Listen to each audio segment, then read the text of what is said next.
ആറന്മുള ശ്രീ പാർത്ഥസാരഥി ക്ഷേത്രത്തിൽ നടത്തുന്ന ആചാരനിബിന്ധമായ ചടങ്ങാണ് വള്ളസദ്യ. കർക്കിടകം 15 മുതൽ കന്നി 15 വരെ അഭീഷ്ടസിദ്ധിക്ക് നടത്തുന്ന വഴിപാടാണ്. പാണ്ഡവരിൽ മധ്യമനായ അർജുനൻ ഭഗവാൻ കൃഷ്ണനെ സമർപ്പിച്ചതായി വിശ്വസിക്കുന്ന ഈ ക്ഷേത്രം ഏറ്റവും പുരാതനവും പ്രസിദ്ധവുമാണ്. അന്നദാന പ്രഭുവായ ആറന്മുളേശന്റെ മുമ്പിൽ ഭക്തൻ സമർപ്പിക്കുന്ന ഏറ്റവും വലിയ വഴിപാട് കൂടിയാണിത്.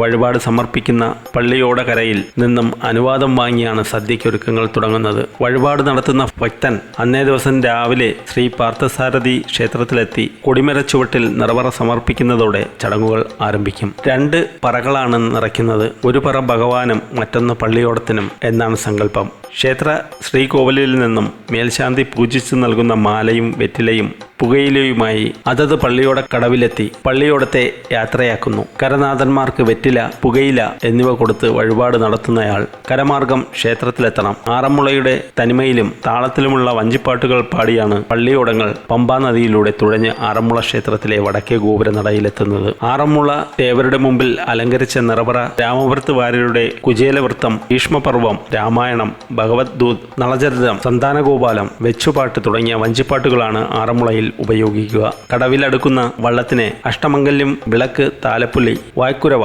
വെടിക്കെട്ട്, മുത്തുക്കുട, നാദസ്വര മേളത്തോടുകൂടി സ്വീകരിക്കുന്നു.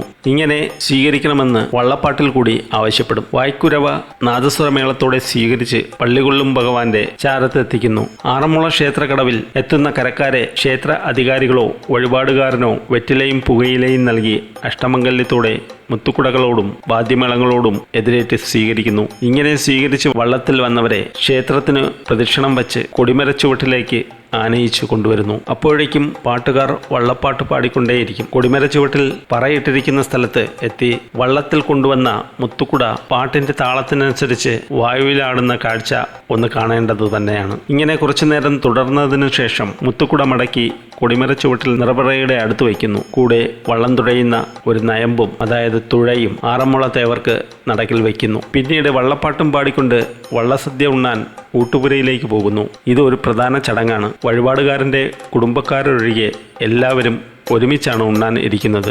അതിനുശേഷമേ വീട്ടുകാർ ഊണ് കഴിക്കാറുള്ളൂ. വള്ളപ്പാട്ടിൽ കൂടി ചോദിക്കുന്ന വിഭവങ്ങൾ ഉടനടി സദ്യയിൽ വിളമ്പും. ഇങ്ങനെ ഉണ്ട് കഴിയുന്നതുവരെ വളരെ ശ്രദ്ധയോടുകൂടി വിളമ്പിക്കൊണ്ടേയിരിക്കണം. അതാണ് വള്ളസദ്യയുടെ ഏറ്റവും ആകർഷണവും. ചോദിക്കുന്നതൊന്നും ഇല്ലെന്നു പറയാൻ പാടില്ലത്രേ.